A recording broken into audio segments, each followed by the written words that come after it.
Community के, जिनको स्थानीय स्वराज्य याद करते हैं। बाबा साहब ने भी तो महाड़ में चौदार तलाय का संघर्ष क्यों किया कि स्थानीयों को पीने के पानी पर पहला अधिकार होना चाहिए। तो हम लोगों को रोजगार भी ये स्थानीय संसाधनों से मिलना चाहिए, उसका कोई प्लानिंग नहीं होता है। और अगर मनरेगा के तहत भी ऐसा प्लानिंग हो सकता है, पर मनरेगा के 1,10,000 करोड़ से लेकर वो 78,000 में आए और उससे भी फिर कम करते गए। तो ये जो हो रहा है वो ठेका मजदूरी में भी किसको मुनाफा ज्यादा देना और किसकी लूट करना, इसके तहत आयोजित संरचना और व्यवस्था है। साल में 5-6 सुनामी आती है, तूफान आते हैं, तो कौन भुगतता है? यही भुगतते हैं हमारे मछुआरे हो, हमारे पशुपालक हो, हमारे वनोपज पर जीने वाले आदिवासी हो, हमारे शहरी गरीब बस्तियों के लोग जो पूरी बस्तियां सजाते हैं, शहर सौंदर्य करते हैं, प्रगति मंडप, प्रगति मैदान में सभी राष्ट्र प्रमुखों के लिए खड़ा करते हैं। वो निर्माण मजदूर आज क्या भुगत रहे हैं? उनकी ठेकेदारी किसके हाथ में है? बड़े बड़े बिल्डर्स और डेवलपर्स से। और उनके हाथ में हाथ किसका मिलता है? राजनेताओं का। और इसके तहत जो लूट होती है वो हजारों करोड़ रुपए कमाते हैं एक स्लम रिहेबिलिटेशन में भी। और ये ठेके पर काम में रखे हुए निर्माण मजदूर, लॉकडाउन में भी हमने देखा कि 36वें मंजिल पर जाकर वाटर प्रूफिंग करने वाले, उस गोदरेज की सिटी हो या नांदेड़ की सिटी हो ऊना की, वहां अपने टिपकते हुए टीन शेड में 10 बाय 20 के कैसे रहते हैं। चूल्हा भी नहीं जलता है, बच्चों को नहीं खिला सकते हैं। तो 100 रुपया ज्यादा मिलने के लिए जिनको पलायन करना पड़ता है, वो भी ठेका मजदूरी के भ्रम में और घेरे में घेरे जाते हैं। इस पलायन को रोकना, और उसके लिए अनुच्छेद 43 में भी जो कॉटेज इंडस्ट्री की बात की है, जो गृहोद्योग है, ग्रामोद्योग है, छोटे उद्योग है, उसको ही बढ़ावा देना, प्राथमिकता देना, ये बहुत बेहद जरूरी मांग ठेका मजदूरों की एकता की भी होनी चाहिए। रजिस्ट्रेशन की बात, निश्चित रोजगार चाहिए कि अनिश्चित चाहिए? ये अनिश्चिती ठेका प्रथा में सबसे ज्यादा है।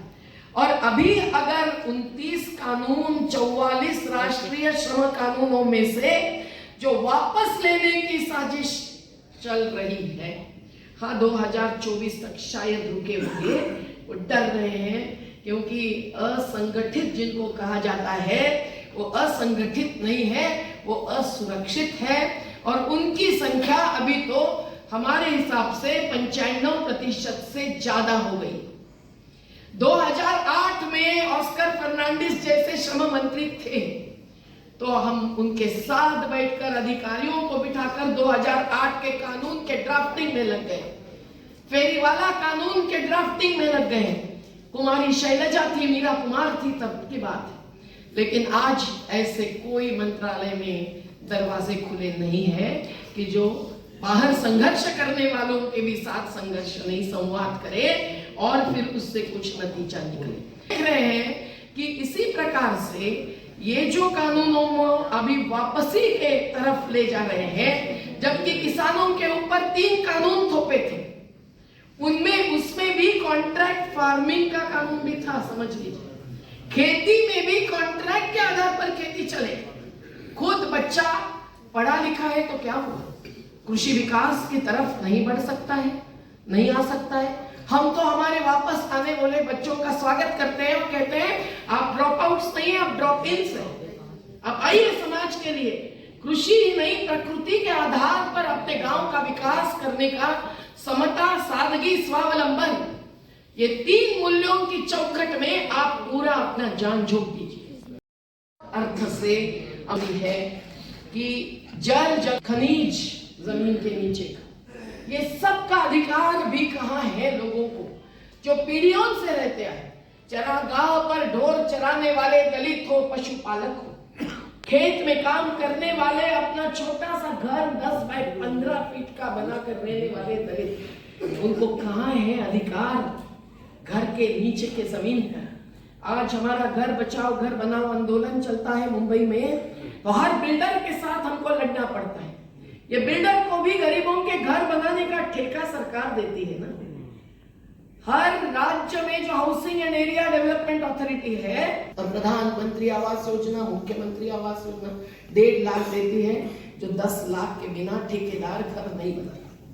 तो आप देखिए कि शिक्षा ही नहीं, स्वास्थ्य, आवास, सब में संरचना के नाम पर जो हाईवेज और फ्लाईओवर बनते हैं, इन सब में सरकार खुद की जिम्मेदारी अपने कंधों पर से झटक कर जिन ठेकेदारों को दे रही है, उसके लिए ये करोड़ों रुपयों का बजट हर बजट में दिखाते हैं, क्योंकि उनको जितना ज्यादा मुनाफा बनेगा।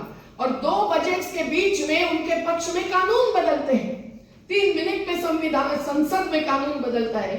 इसलिए हम तो संसद बाह्य राजनीति में बढ़कर संसद में जो है उस पर ध्यान रखना चाहते हैं। ये बहुत जरूरी बात है कि आज कानून भी कैसे बदले जा रहे हैं। जंगल सुरक्षा कानून 1980 बदल गया। सबने सुना होगा कि ग्राम सभा की मंजूरी के बिना अब जंगल कितने भी हेक्टर्स बाबा रामदेव को दिया जाएगा कि अडानी को दिया जाएगा, कौन जाने। पर केवल उतनी बात नहीं है, उसमें और एक महत्व की बात है जो आपने समझना जरूरी है कि सभी इंटरनेशनल सीमाएं जहां जहां है भारत में, उससे 100 किलोमीटर अंदर तक की जो जमीन है, वो सब जमीन केंद्र सरकार के अधीन होगी। ये पैंडेमिक के 1,53,000 श्रमिकों की आत्महत्या हुई, और दूसरी बात जो मृत्यु हो रहे हैं, जो विकास भरपूर सौंदर्य लाता है और ऊंचे ऊंचे महल बनाता है, जिसमें निर्माण मजदूर, ठेका मजदूर ही काम करते हैं सबसे ज्यादा, उसको लेकर ये विकास का मंत्र चलाते हैं। पर प्रत्यक्ष में उसके कारण जो क्लाइमेट चेंज हो गया है, ये आर्थिक क्लाइमेट बदल रहा है, ये पॉलिटिकल क्लाइमेट बदल रहा है, और सामाजिक क्लाइमेट की भी बात करते हैं जो माइकल जी से शुरू होकर रखी गई है। तो इन सब के कारण जो जलवायु परिवर्तन आया है, उसमें कौन मृत्यु भुगत रहे हैं। 2020 में 1338, 2021 में 1750, 2022 में 2220। ये केवल मृत्यु का आंकड़ा सरकार के दफ्तर में है, जिसको कोई नहीं मान सकता। हंगर इंडेक्स में अगर 111वां नंबर गया तो उसको ये नहीं मानते हैं, पर उनके अपने आंकड़े उनको बहुत आगे बढ़ाते हैं, जीडीपी को बढ़ाते हैं और ग्रोथ इंडेक्स को बढ़ाते हैं। हम लोग ये ट्रिलियन इकोनॉमी के भ्रम में नहीं आने चाहिए। हम लोगों को भोजन, पानी, स्वास्थ्य, शिक्षा सबका अधिकार देने के लिए सरकार जिम्मेदार है, और उसके लिए अनुच्छेद 47 देखेंगे तो स्टैंडर्ड ऑफ लिविंग बदलना चाहिए, सकस आहार खिलाना चाहिए, शराबबंदी होनी चाहिए। हर धर्म गुरु ने भी ये कहा है शराबबंदी, तो हमारी महिला तो शराबबंदी के लिए तड़पती रहती है, क्योंकि उनके ऊपर सबसे ज्यादा हिंसा होती है। खनिज के खदानों में मजदूर एक तो ऐसे मृत्यु पाते हैं, ये तो बात सामने आती है, लेकिन ये नहीं सामने आता है कि खदानों के कारण मजदूरों की बस्तियां हो, गांव हो, राजस्थान में हो कि उत्तर प्रदेश में हो कि मध्य प्रदेश में हो, उत्तराखंड तो खंड खंड हो रहा है, कैसे भुगतते हैं। आज उन खदानों के कारण भी बहुत सारी गड़बड़ें हो रही है। हम ये जरूर इसीलिए कहते हैं